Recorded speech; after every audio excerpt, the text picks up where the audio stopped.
Assalamu alaikum everyone. So in the previous videos we are done with the absorption, distribution and metabolism part of the pharmacokinetics. Now here we are with the last topic of pharmacokinetics, which is excretion. Now what is excretion? We are just getting rid of the drug. It is defined as removal of the intact drug from the body. अब हमने देखने हैं routes of excretion. Routes of excretion में सबसे important जो है वो है हमारे पास किडनी.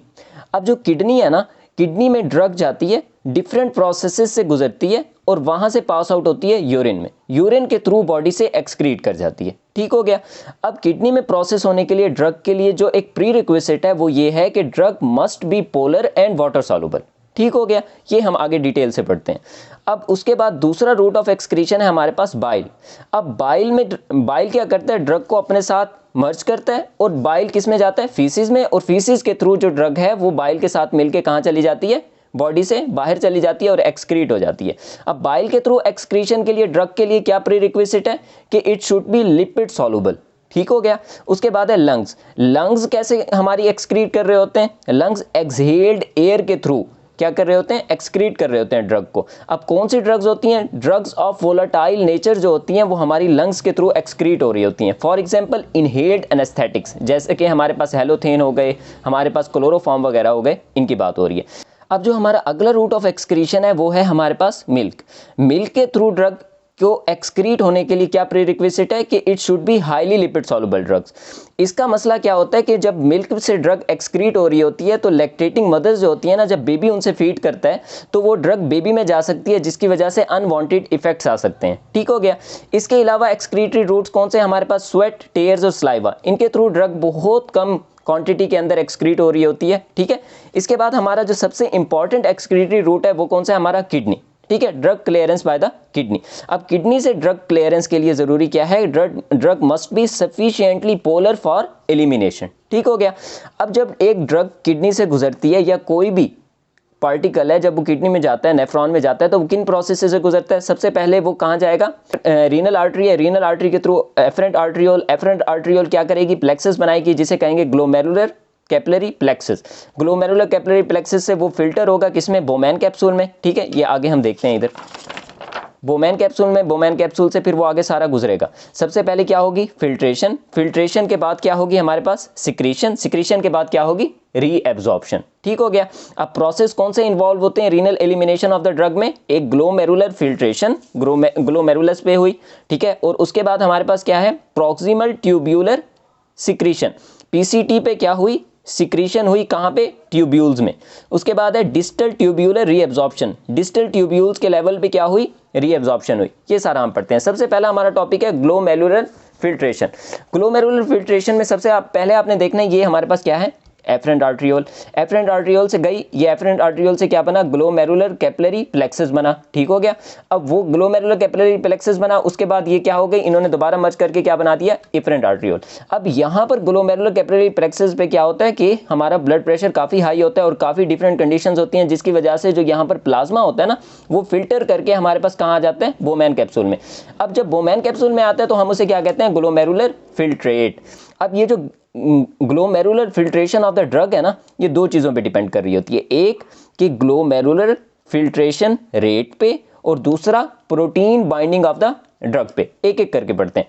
अब हमारे पास ग्लोमेरुलर फिल्ट्रेशन रेट क्या है, ग्लोमेरुलर फिल्ट्रेशन रेट ये है कि हमारे पास कितना फिल्ट्रेशन हो रही है. ठीक है, कि हमारे पास ग्लोमेरुलर फिल्ट्रेशन कितना हो रही है 1 मिनट में, और 1.73 metre square area of nephron या किडनी से. ठीक हो गया. अब ये हमारे पास इसकी नॉर्मल क्वांटिटी कितना है, 120 ml पर मिनट पर 1.73 मीटर स्क्वायर. ये आपने याद कर लेनी है एमसीक्यूज के तौर पे. ठीक है.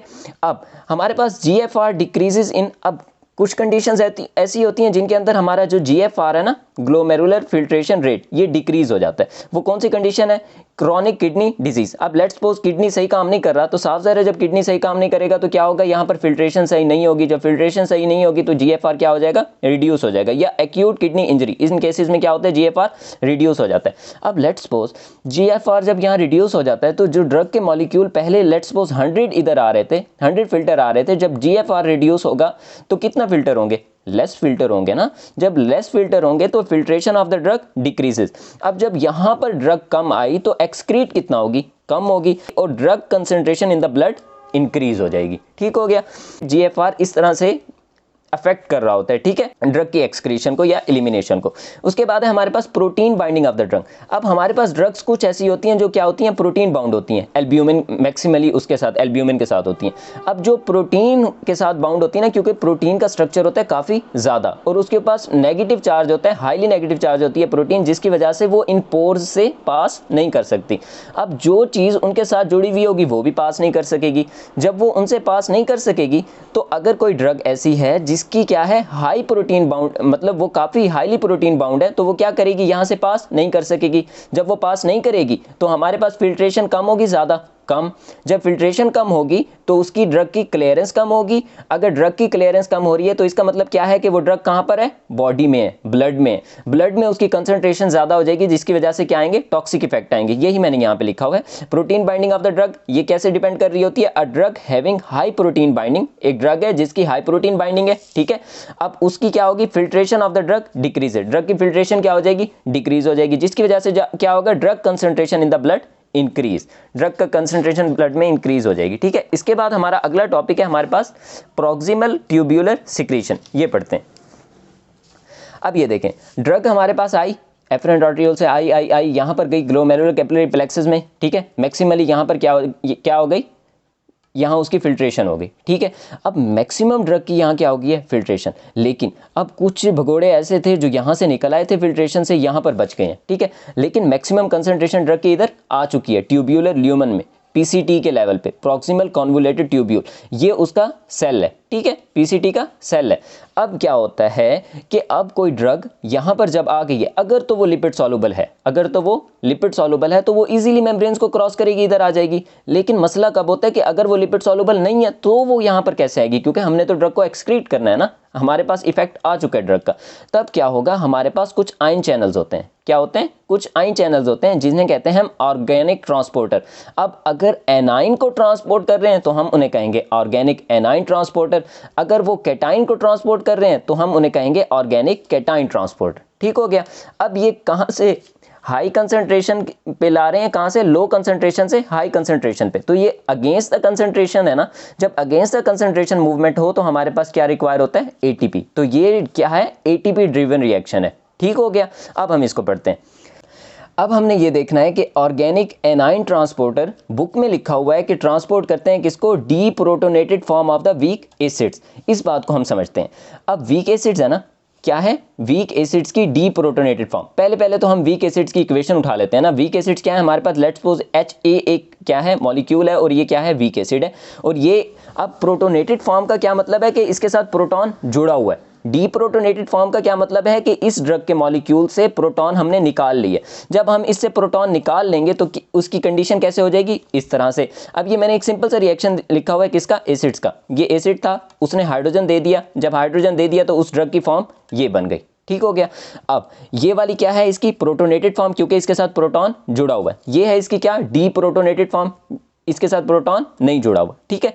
अब ये D protonated form weak acids की क्या है, एनाइन है, ठीक है। इस वजह से इसको कौन ट्रांसपोर्ट करेगा, ऑर्गेनिक एनाइन ट्रांसपोर्टर। समझ आ गई बात। इसके बाद हमारा ऑर्गेनिक कैटाइन ट्रांसपोर्टर क्या ट्रांसपोर्ट करता है, transport protonated form of the weak bases. अब वीक बेसिस, इनकी इक्वेशन लिखते हैं। बेस क्या करता है, हाइड्रोजन आयन को एक्सेप्ट करता है। जब उसने हाइड्रोजन आयन को एक्सेप्ट किया तो क्या बन गया, BH+। अब हमने क्या करना है, इसकी प्रोटोनेटेड फॉर्म, इसने क्या कहा, transport protonated form of the weak bases. ये ट्रांसपोर्टर क्या करेगा, ट्रांसपोर्ट करेगा protonated form of the weak bases. Weak bases की प्रोटोनेटेड फॉर्म कौन सी है, हाइड्रोजन आयन कहाँ जुड़ा हुआ है, इस कंडीशन में जुड़ा हुआ है। इस कंडीशन में जुड़ा हुआ है नहीं, ये डीप्रोटोनेटेड फॉर्म है इसकी, और ये क्या है, प्रोटोनेटेड फॉर्म है। इस वजह से इसकी ट्रांसपोर्ट कौन करेगा हमारे पास, organic cation transporter. Hope so ये बात आपको समझ आ गई होगी। अब मसला क्या होता है, हमारा नियोनेट्स और प्री मैच्योर जो इन्फेंट्स होते हैं ना, उनके अंदर क्या होता है कि ये जो सिक्रीटरी सिस्टम होता है ना, ये सिक्रीशन हो रही है ना, ठीक है। ये क्या हो रही है, सिक्रीशन, मतलब जो हमारी पेरीट्यूब्यूलर कैपिलरीज हैं वहां से ड्रग एटीपी ड्रिवन रिएक्शंस के थ्रू क्या करती है, ट्रांसपोर्टर्स के थ्रू क्या करती है, मूव आउट करती है, किसमें, ल्यूमेन के अंदर, किसके, ट्यूब्यूलर प्रॉक्सिमल कॉन्वोलेटेड ट्यूब्यूल के ल्यूमेन के अंदर मूव आउट करती है।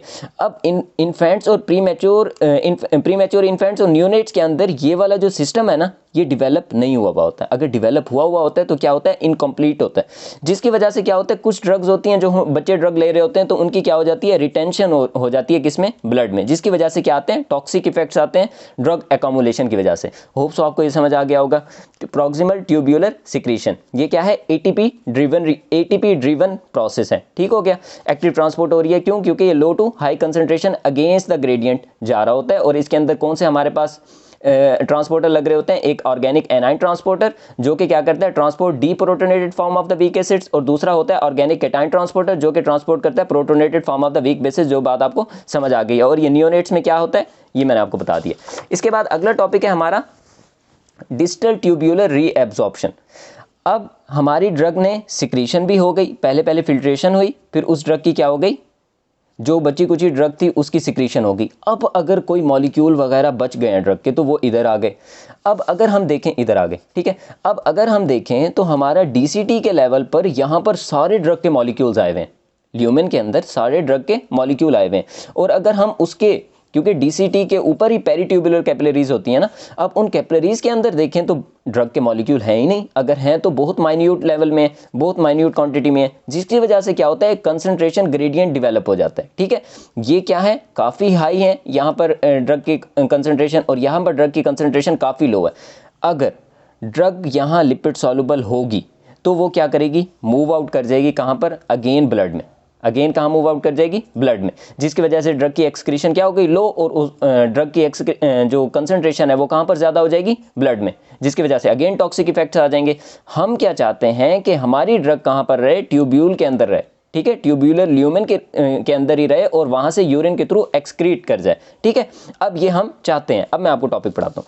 वो क्या है हमारे पास, concentration of the drug in the lumen of the DCT, distal convoluted tubule के ल्यूमेन में कंसंट्रेशन ऑफ द ड्रग क्या है, हाई है, और concentration of the drug in the peritubular capillaries is very low, ठीक हो गया, समझ आ गई बात।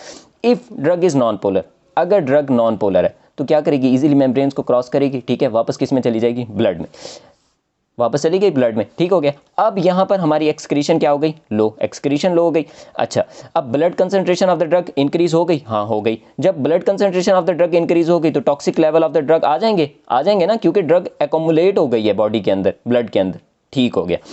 This reabsorb drug go to, अब ये रीअब्जॉर्ब ड्रग जब ब्लड में जाती है तो कहाँ जाती है, सिस्टेमिक सर्कुलेशन के थ्रू कहाँ जाएगी, लिवर में जाएगी ना, लीवर में कभी तो जाएगी ना। जब लीवर में हिपैटिक सर्कुलेशन में, सिस्टेमिक सर्कुलेशन के थ्रू लीवर में जाएगी तो लीवर में हमने पिछले टॉपिक में पढ़ा था मेटाबॉलिज्म में फेज़ 1 और फेज़ 2 रिएक्शन में हम उस नॉन पोलर ड्रग को किस में कन्वर्ट कर देंगे, पोलर ड्रग में, मोर सफिशिएंटली पोलर बना देंगे कि वो यहाँ से वापस रीएब्जॉर्ब ना हो।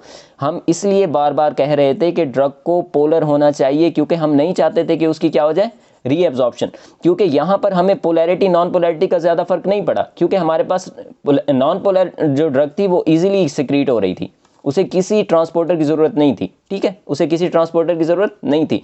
और जो हमारे पास पोलर ड्रग्स थी वो उनके लिए ट्रांसपोर्टर थे, और वो क्या हो गई, हमारे ल्यूमेन में आ गई। लेकिन यहाँ पर ऐसा कोई सीन नहीं है, यहाँ पर हमें ड्रग नॉन पोलर चाहिए ही चाहिए, अगर नॉन पोलर होगी तो वापस डिफ्यूज़ आउट कर जाएगी। इस वजह से हम कह रहे थे कि हमें ड्रग क्या चाहिए, पोलर चाहिए। हमने क्या किया, उसका मेटाबॉलिज्म करा दिया। This reabsorb drug go to the liver via the blood stream, जहां पर क्या होगी, इसकी बायो ट्रांसफॉर्मेशन और मेटाबॉलिज्म होगा। अब जब इसका मेटाबॉलिज्म होगा किसके थ्रू होता है, drug become polar, drug polar हो जाएगी via phase 1 and phase 2 metabolism, ठीक हो गया। ये हम पढ़ चुके हैं तफसील से।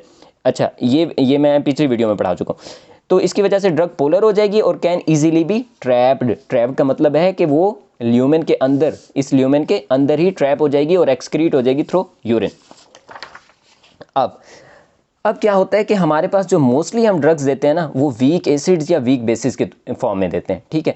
अब हमारे पास अगर कोई ड्रग क्या है वीक एसिड या वीक बेस की फॉर्म में है, तो हम मैनिपुलेट करते हैं यूरिन की पीएच को, यूरिन की पीएच को मैनिपुलेट करके, खुद चेंज करके हम आयोनाइज जो ड्रग होती है ना उसकी फ्रैक्शन को इंक्रीज कर सकते हैं। ये बात बुक में लिखी हुई है, इसको समझाना कैसे है वो ये समझाया हुआ मैंने।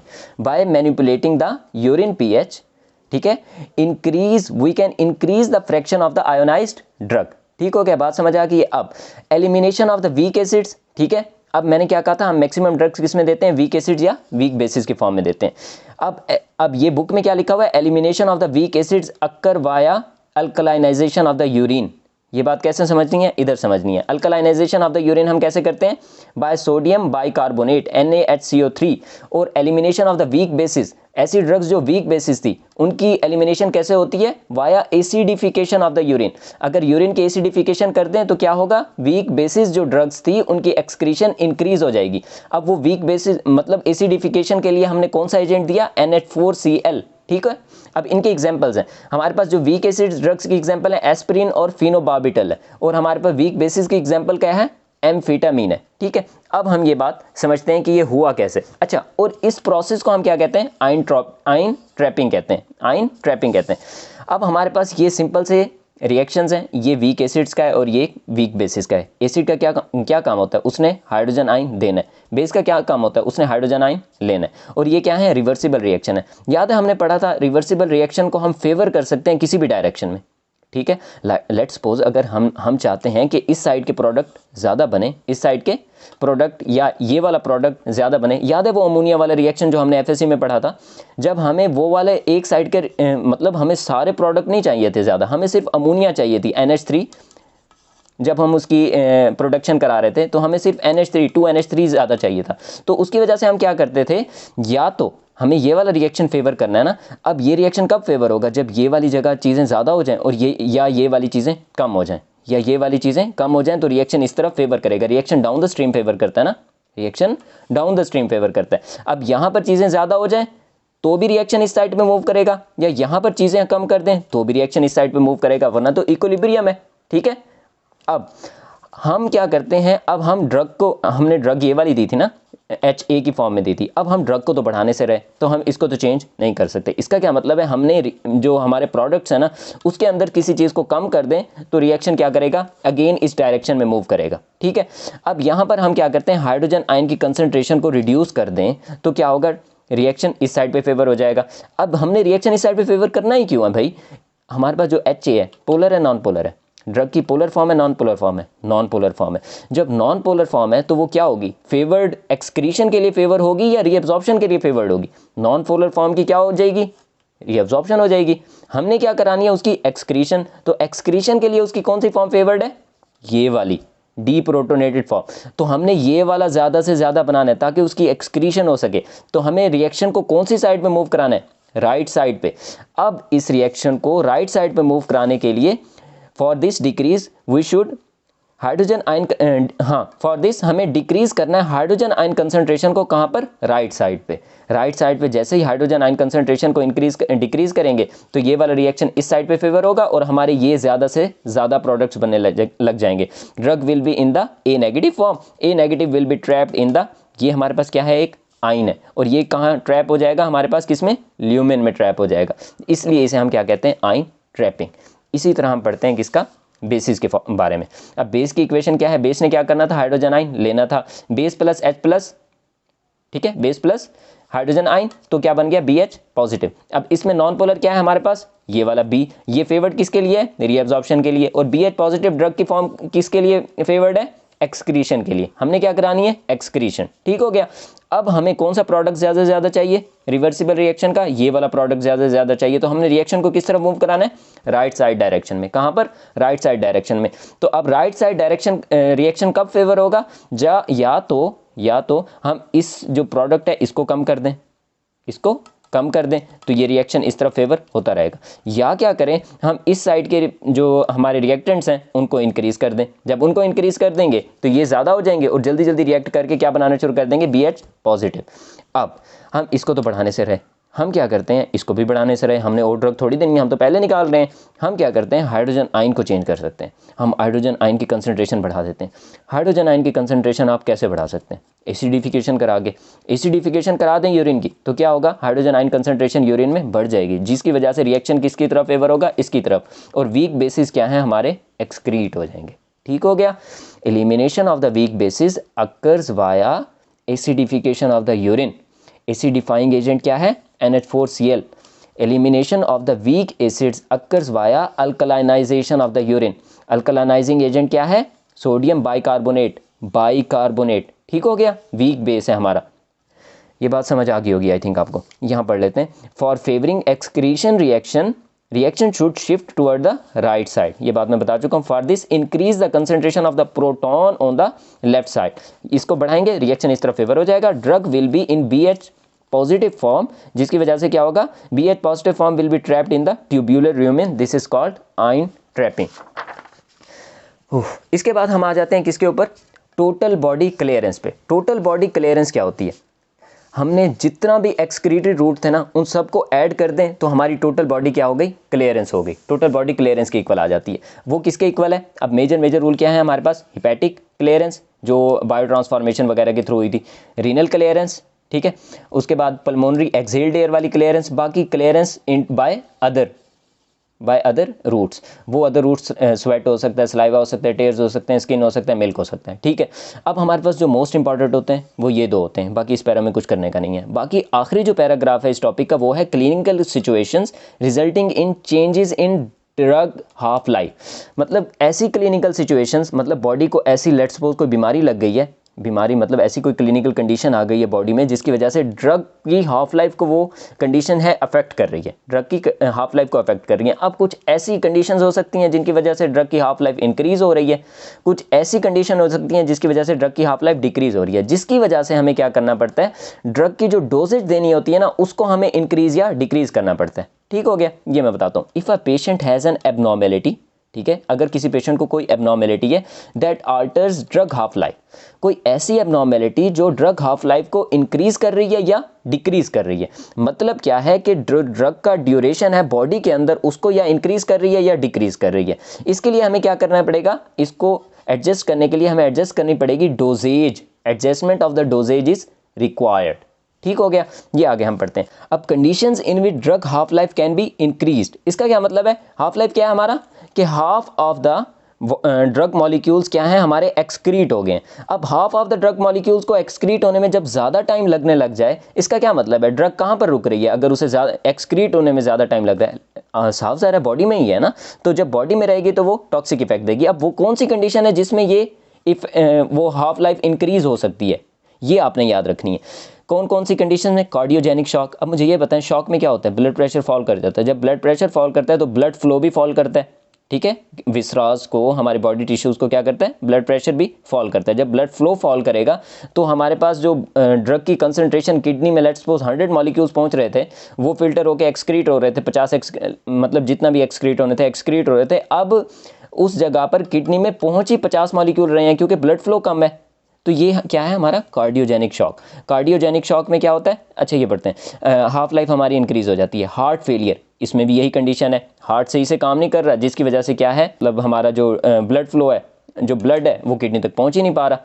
अच्छा, उसके बाद है हेमरेज, जब हेमरेज है तो बॉडी के अंदर ब्लड वैसे ही कम हो गया हुआ, ठीक है।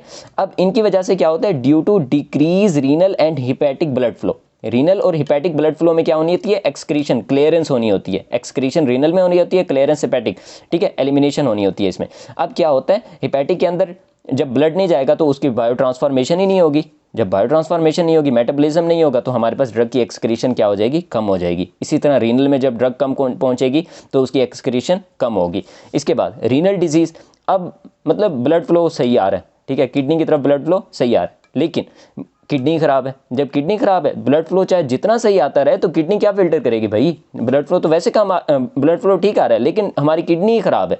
जब किडनी खराब होगी तो decreased ability to extract drug from the plasma, ठीक हो गया, जिसकी वजह से प्लाज्मा जो है, प्लाज्मा से वो ड्रग निकाल नहीं सकेगा अच्छे तरीके से, और जो ड्रग है वो हमारी बॉडी के अंदर रहेगी ज़्यादा देर तक, जिसकी वजह से उसकी हाफ लाइफ क्या हो जाएगी, इंक्रीज हो जाएगी। अच्छा, इसको कैसे ट्रीट करते हैं वो भी आगे लिखा हुआ है। उसके बाद हमारे पास क्या है, सिरहोसिस, ये हमारे ये ओवरऑल ब्लड फ्लो को अफेक्ट कर रहे थे। ये कंडीशन हमारी डायरेक्ट किसको अफेक्ट कर रही थी, रीनल को, और ये वाली कंडीशंस डायरेक्ट इफेक्ट कर रही हैं किसको, हमारी हिपैटिक को, ठीक है, हिपैटिक क्लियरेंस को। सिरहोसिस, भाई लीवर ही काम करना छोड़ गया, ठीक है, लीवर की क्या हो गई है, सिरहोसिस हो गई है, लीवर सिरहोटिक हो गया हमारा, तो क्या होगा, अच्छा मेटाबॉलिज्म डिक्रीज हो जाएगा। उसके बाद हमारे पास हिपैटिक इंसफिशिएंसी, इसमें भी क्या होगा, मेटाबॉलिज्म डिक्रीज हो जाएगा।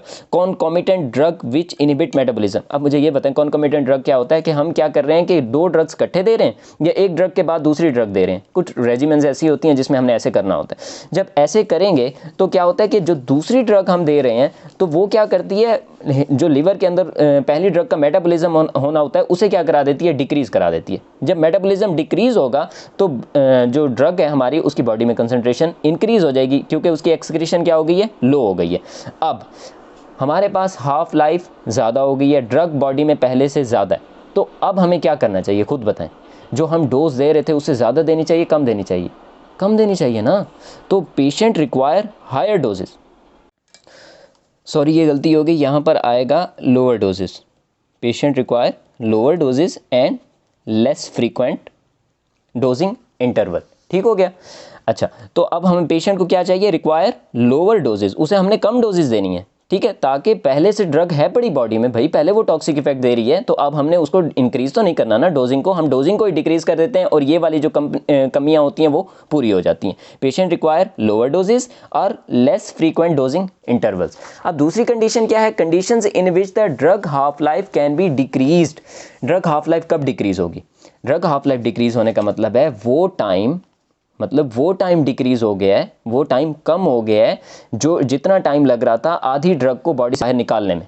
मतलब आधी ड्रग जो बॉडी से बाहर निकाल रहे थे वो जल्दी निकल रही है। इसका क्या मतलब है कि ब्लड के अंदर ब्लड के अंदर ड्रग की कंसंट्रेशन डिक्रीज हो गई है। ठीक हो गया।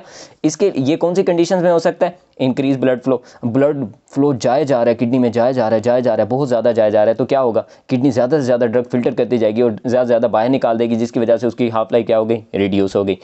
उसके बाद प्रोटीन बाइंडिंग उस ड्रग की क्या है, कम है। अब प्रोटीन बाइंडिंग किसी ड्रग की ज़्यादा हो तो वो ड्रग को फिल्टर नहीं होने देती, पकड़ लेती है। ठीक है, अब प्रोटीन बाइंडिंग, वो ड्रग जुड़ती ही नहीं है प्रोटीन के साथ, तो क्या होगा, तो वो ड्रग जितना ही आएगी हमारा उधर ग्लोमेरुलर फिल्ट्रेशन पे सारी फिल्टर हो जाएगी ना, तो उसकी वजह से क्या हो जाएगी, सारी एक्सक्रीट हो जाएगी। उसके बाद इंक्रीज मेटाबॉलिज्म, कोई ड्रग ऐसी है जिसका मेटाबॉलिज्म बहुत इंक्रीज हो रहा है या लिवर में कोई ऐसा प्रॉब्लम हो गया जिसकी वजह से मेटाबॉलिज्म क्या हो गया, काफ़ी इंक्रीज हो गया, जिसकी वजह से क्या होगा, ड्रग की एक्सक्रीशन इंक्रीज हो जाएगी और ड्रग हाफ लाइफ डिक्रीज हो जाएगी। ये वो कंडीशन है जिनमें ड्रग की हाफ लाइफ डिक्रीज हो जाती है। कौन कौन सी, increase blood flow to the kidney और decrease protein binding of the drug और increase metabolism of the drug. इसके अंदर हमें क्या करना है, इसमें patient require higher doses, body के अंदर ड्रग की कंसंट्रेशन डिक्रीज हो गई है। अब पेशेंट को क्या करना है, हमने ज़्यादा डोजेस देनी है ताकि उनका ड्रग का इफेक्ट तो आए ना, and more frequent dosing intervals. Let's suppose पहले दिन में 2 टाइम दे रहे थे तो अब 3 टाइम कर देनी है। ठीक है, होप सो आपको समझ आ गया होगा। अगर कोई भी क्वेश्चन हो तो आप पूछ सकते हैं। Thanks for watching.